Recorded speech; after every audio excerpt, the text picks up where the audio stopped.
প্রিয় ভাই ও বোনেরা, আসসালামু আলাইকুম। আমি জামিরুল ইসলাম আপনাদের উদ্দেশ্যে একটি কবিতা আবৃত্তি করব।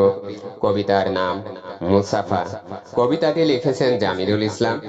কবিতাটি ভালো লাগলে আশা করি শেয়ার করে পাশে থাকবেন। ধন্যবাদ। লক্ষ টাকা খরিদ করে মক্কা এলে ঘুরে, জন্মদাতা পিতামাতার দৃষ্টি আড়াল করে। প্রতিবেশী চতুর্দিকে ভুকা ভুকা দিন যায় তার অনাহারে, নিলে না তার খোঁজ। মৃত্যু হলে দিচ্ছ তুমি তাহার নামে কাঙ্গালি নিভোজ।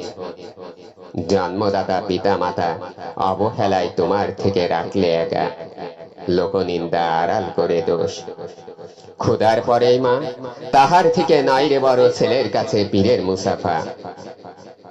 পীরে বাবা, পিতা মাতা দূরে রেখে সারা জীবন করলে সেবা। পাবে তুমি পার, কোন কিতাবে লেখা আছে এমন সংস্কার? কোরআন পাকে দেখো না রে, খোদার বিধান বয়ানটারে।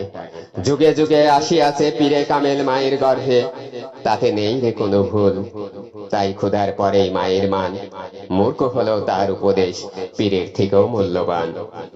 হাজি হলেও রাজি করো আগে মায়ের মন, যে মায়েরই পদতলে ছেলের হবে বেহেশত দর্শন। মায়ের জাতি সর্ববিষয় সবার থেকে চিরখ্যাতি, নেই তো কোনো ভুল। একটি ভুলের মাসুল দিতেই আদম হাওয়ার এই দুনিয়ায় হলো আগমন। ধন্যবাদ।